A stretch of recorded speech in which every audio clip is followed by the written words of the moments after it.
Good morning, children. Okay, I believe that you all are well and fine. Okay, be at the home, be safe, and be sound. Okay, now let's start our topic. That was chapter number 16, water, a precious resource. Okay, if you all remember that in my last video we have started this topic, we have started this chapter, and we have end at the topic that was the water cycle. Okay, and today we are going to move ahead from that topic. Now your next topic, that was the uses of water. Now in this session, in this video, we will come to know about the different types of the uses of water, that which are the fields, what are the areas where the water is being generally used. Okay, so let's have a see one by one. First of all, there are the three big areas where the water is being used. First number, that was agriculture, second number domestic, third number industrial. Okay, तो ये तीन areas ऐसे हैं जहाँ पर water का सबसे ज़्यादा कंजप्शन होता है. ठीक है बच्चों. Now see, first of all that was the agriculture. देखो, agriculture is the very very important part of our country. All the food stuff which we are gaining. Okay, हमारे पास जो भी फूड स्टफ है, ये सारा का सारा फूड स्टफ कहाँ से आता है? एग्रीकल्चर से आता है. Without agriculture no country would be able to survive. Agriculture is not only the field where the people are getting their employment, but it is also a field, it is very very essential for the survival of humanity on the earth, for the survival of human beings on the earth, or I should say all the living beings. Okay, means all the animals. हर तरह के animals को अर्थ पे रहने के लिए plants का रहना बहुत ज़्यादा ज़रूरी है. अगर प्लांट्स हमारे अर्थ पे हैं तो ही उनका सर्वाइवल फिक्स है, अदरवाइज उनका सर्वाइवल की कोई गारंटी नहीं है. When they will become extinct. Okay, now see the first area where the water is being used. Okay, 60% of the peoples depends on it. देखो, हमारे देश में 60% आई थिंक 60% से ज़्यादा लोग एग्रीकल्चर पे डिपेंडेंट हैं. ठीक है, they are getting their livelihood by this agricultural field. तो एग्रीकल्चर में काफ़ी ज़्यादा अमाउंट में वाटर का कंजप्शन होता है. Okay, 60% of peoples depends on it. इसके ऊपर, एग्रीकल्चर के ऊपर. Now 90% of the water used for irrigation. अब आप देखो, अगर आप लोगों को याद हो, लास्ट सेशन जो मैंने आप लोगों का लिया था उसमें हमने आपको बताया था कि 0 पॉइंट समथिंग कुछ परसेंटेज है वाटर का, फ्रेश वाटर, जो हमारे अर्थ पे अवेलेबल है. अगर आप इसको एक बड़े एस्पेक्ट में देखो, अगर मैं ये बोलता हूँ कि भाई हमारे अर्थ पे वाटर की अवेलेबिलिटी बहुत ज़्यादा है, यस, ये बात बिल्कुल सही है. लेकिन वो वाटर हमारे लिए, हमारे कंजप्शन के लिए फिट नहीं है. मतलब ऐसे अगर आप देखो, अगर आप हमारी अर्थ की बात करो तो हमारे अर्थ पे 70% of earth is being covered by the water, but that water is not of our use. That was the sea water. अगर आप लोगों को याद हो तो पिछली बार मैंने यहाँ पर एक पाई चार्ट बनाया था. पाई चार्ट में मैंने आप लोगों को समझाया था कि हमारे अर्थ का मैक्सिमम, मतलब जितना वाटर हमारे पास अवेलेबल है, 70% ऑफ वाटर, अर्थ का 70% जो वाटर ने कैप्चर किया है, उस वाटर को अगर आप कंसिडर करते हो, और उसके अलावा हमारे अर्थ पे ponds, lakes, rivers, underground water, इन सभी को अगर आप एक साथ कंसिडर करते हो और आप ये एक्सपेक्ट करते हो कि भाई जितना भी वाटर हमारे अर्थ पे अवेलेबल है वो 100% है. ठीक है, तो उसका 0 point something percent was present in the form of fresh water, जिसको आप रियली में यूज़ कर पाओगे. ठीक है, बाकी सारा जो वाटर है उसको तो आप यूज़ भी नहीं कर सकते. That was not fit for the human consumption. Okay, तो 90% of the water used for irrigation. तो वो जो आपने फ्रेश वाटर देखा था, फ्रेश वाटर का 90% वाटर जो है वो हम यूज़ करते हैं कहाँ पे? इरिगेशन के लिए. Okay, now what is the meaning of irrigation? Means whenever we are watering the plant from our own resources. मतलब आप लेक के वाटर का यूज़ करते हो, पॉन्ड के वाटर्स का यूज़ करते हो, रिवर के वाटर का यूज़ करते हो थ्रू द कैनाल्स. ओके, आप अंडरग्राउंड वाटर का यूज़ करते हो for the purpose of to provide water for the agriculture, to provide water for the growth of the plant. That will be called as the irrigation.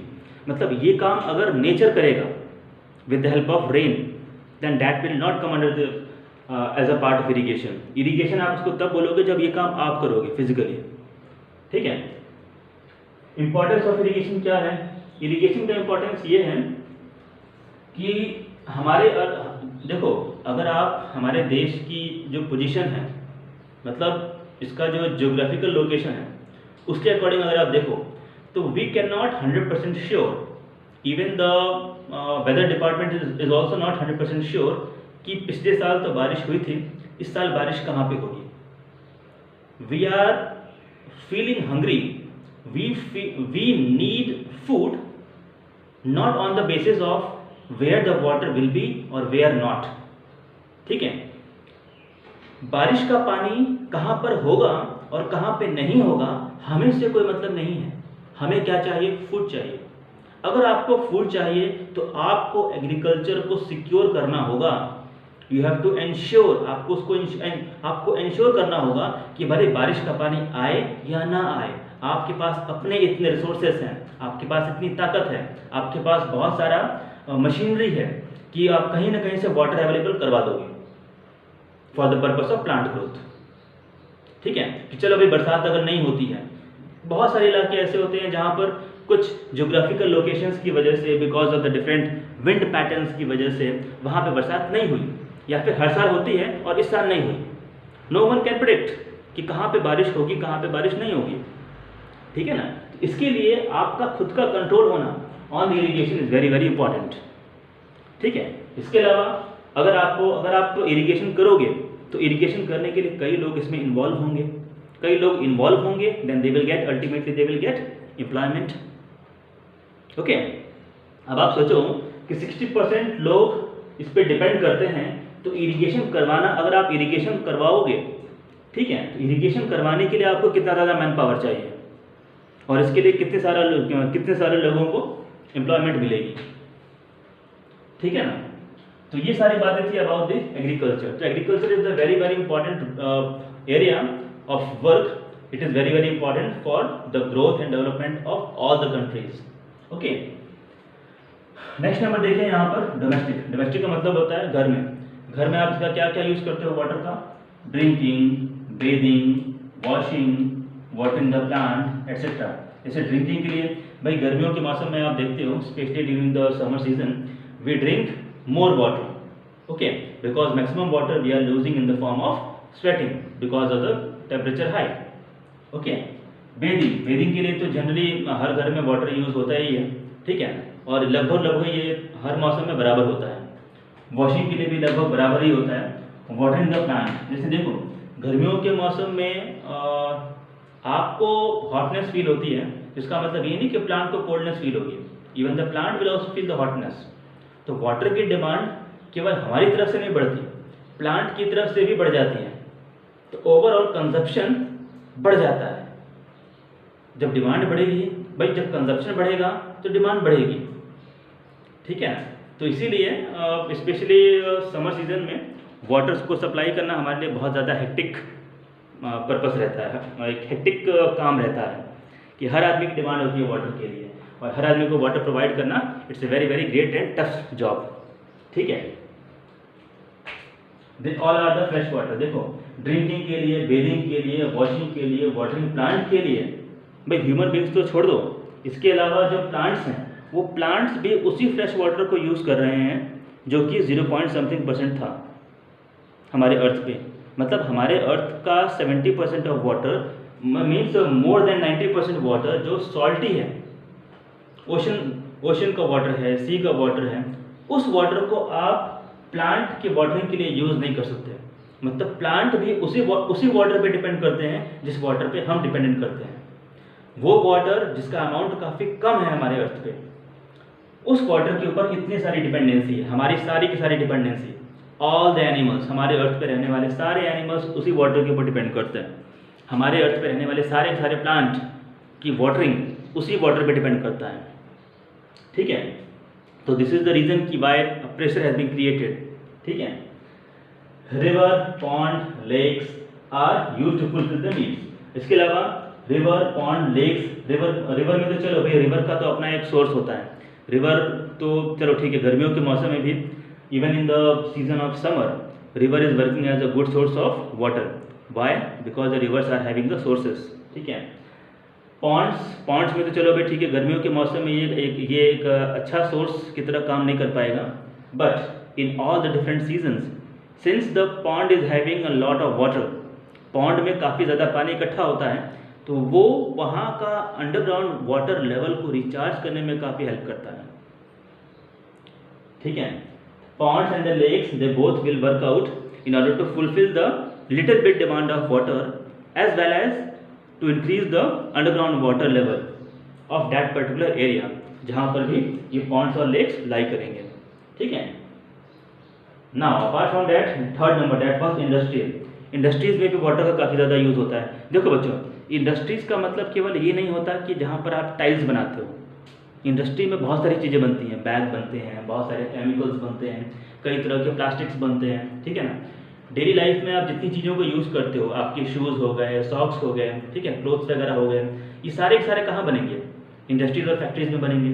तो इनको बनाने के लिए कई तरह के ऐसे प्रोडक्ट होते हैं जिनको बनाने के लिए आपको वाटर यूज़ करना पड़ता है एज अ रॉ मटेरियल, ठीक है, मतलब as a solvent, as a coolant, क्योंकि बहुत बड़ी बड़ी मशीनें चलती हैं। तो उन मशीनों को ठंडा करने के लिए आपको as a coolant water use करना होता है और कई तरह के केमिकल्स के थ्रू प्रोसेसेस को प्रोसेस करने के लिए आपको वाटर का यूज़ करना पड़ता है, ठीक है ना।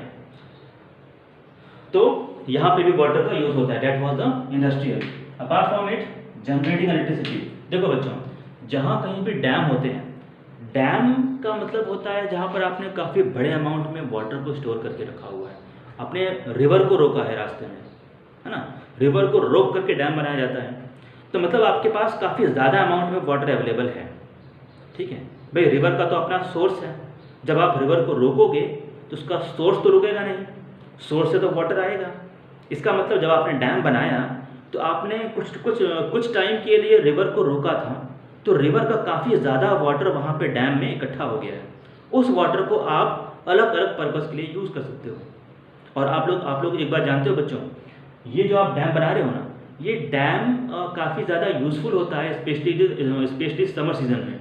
मतलब समर में जब डिमांड काफ़ी ज़्यादा बढ़ जाती है तो डैम के गेट्स खोल दिए जाते हैं ताकि पूरा का पूरा वाटर जाए, क्योंकि पहले रिवर से वाटर निकालने का जो अमाउंट था वो कम था, समर सीज़न में वो अमाउंट ज़्यादा हो गया। तो जब रिवर से आप ज़्यादा वाटर निकालोगे तो बाकी लोगों के लिए जो वाटर रिवर में बचेगा वो काफ़ी कम बचेगा, और इससे रिवर में रहने वाले एक्वेटिक लाइफ्स के लिए खतरा हो सकता है। इसीलिए डैम्स के सारे गेट्स खोल दिए जाते हैं। हमेशा नहीं, it will depends upon the need of that particular area. ज़रूरी नहीं है कि रिवर जिस एरियाज में फ्लो हो रही है वहाँ पर कंजप्शन ज़्यादा हो, और सारी रिवर्स में ये ऐसा होता है, ऐसा कोई ज़रूरी नहीं है, ठीक है। तो बात समझ रहे हो आप लोग। इसके अलावा डैम्स में हम क्या बनाते हैं? जनरेटिंग द इलेक्ट्रिसिटी, और डायनेमो की हेल्प से, जनरेटर की हेल्प से वहाँ पर आप करंट को जनरेट करते हो with help of dynamo, with help of turbine, क्योंकि आप काफ़ी ज़्यादा अमाउंट में वाटर को आपने इकट्ठा कर लिया है। अब उस वाटर को आप गिराओगे, कहाँ पे गिराओगे? प्लेट्स पे गिराओगे। कौन से प्लेट्स? टर्बाइन बोलते हैं उसको, उसके बहुत बड़े बड़े प्लेट्स होते हैं। इतना ज़्यादा वाटर को टॉलरेट करने के लिए, इतना सारा पानी जब उसके ब्लेड्स पे गिरता है तो उसके ब्लेड्स को घुमा देता है। तो जब वो ब्लेड घूमता है तो उसके ब्लेड के साथ साथ कई तरह की मोटर्स घूमती हैं, उसके साथ हम अटैच कर देते हैं जनरेटर। तो जब ये ब्लेड्स घूमेंगे उसके साथ साथ जनरेटर भी घूमेगा, जनरेटर घूमेगा, then ultimately we will get the current, ठीक है।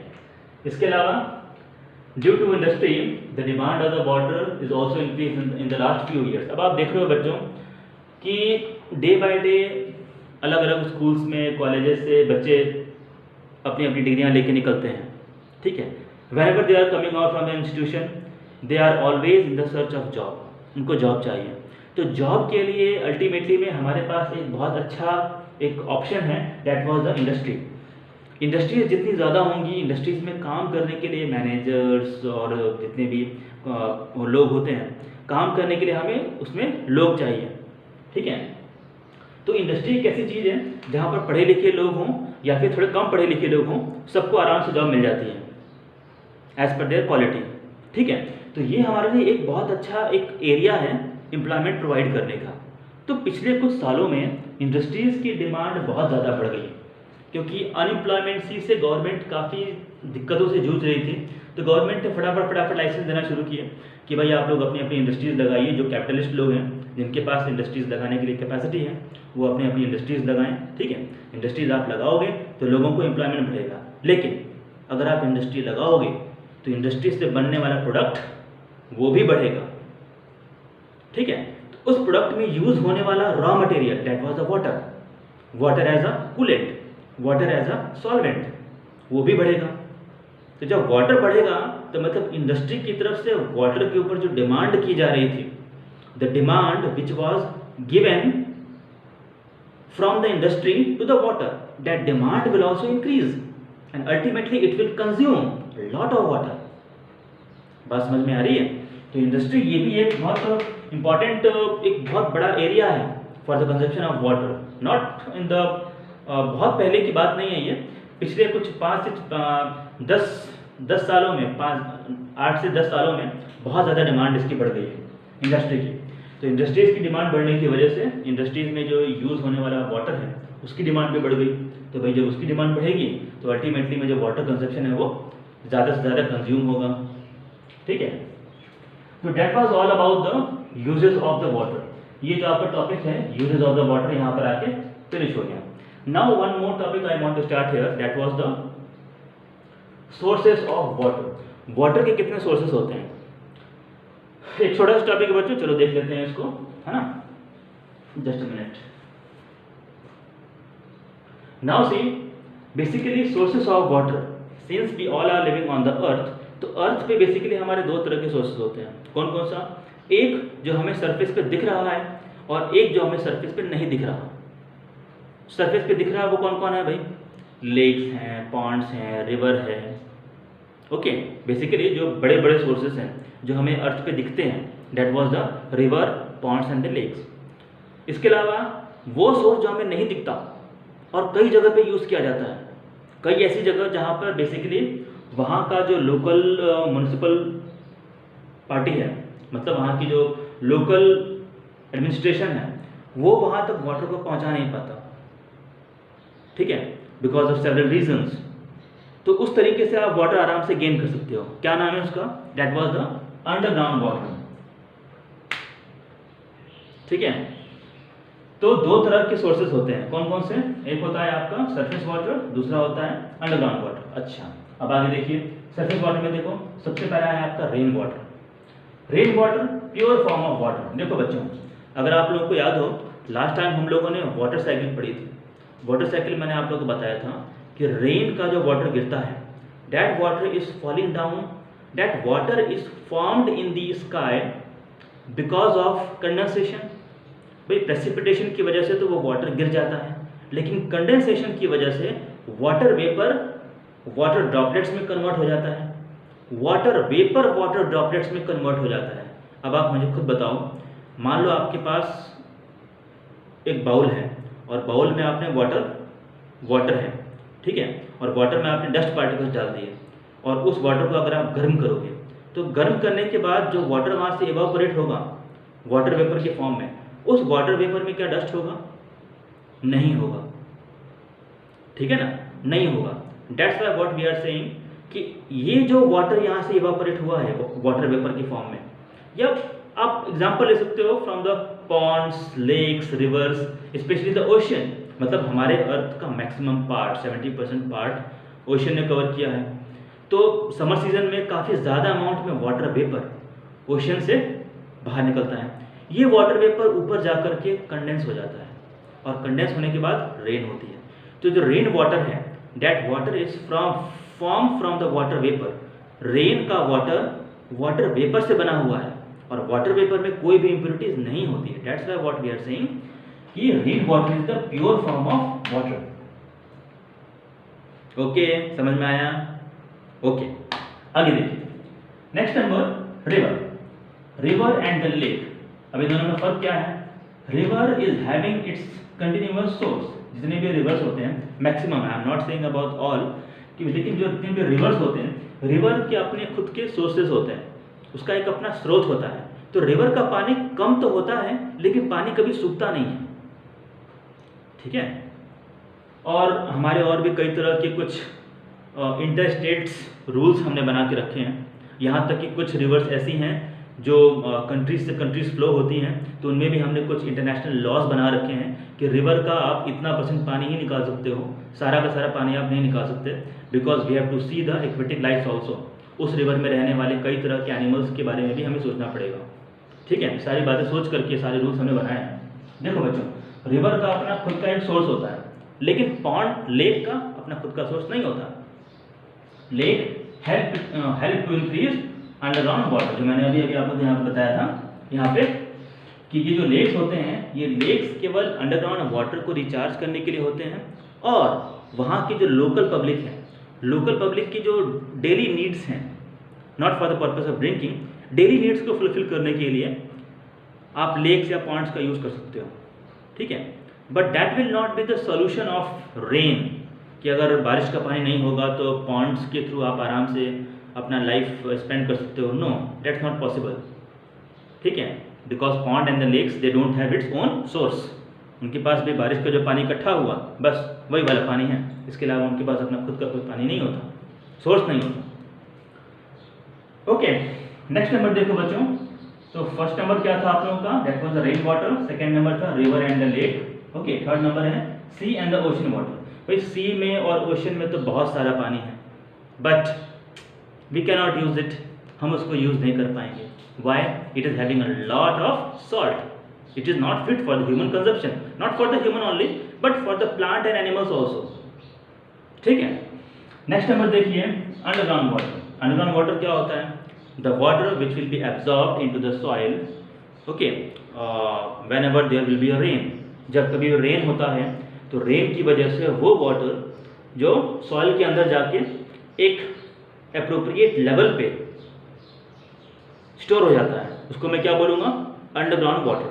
ठीक है, that was the top level will be called as a water table. तो अंडरग्राउंड वाटर का अगर आप यूज़ करना चाहते हो तो इसके लिए आपको बोरवेल करवाना पड़ेगा, और बोरवेल के थ्रू आप एक पाइप फिट करवाओगे। अब यहाँ पे डिपेंड करता है कि आप वहाँ पे क्या फिट कराना चाहते हो। आपको हैंडपम्प के थ्रू वाटर बाहर निकालना है या फिर पंप के थ्रू बाहर निकालना है।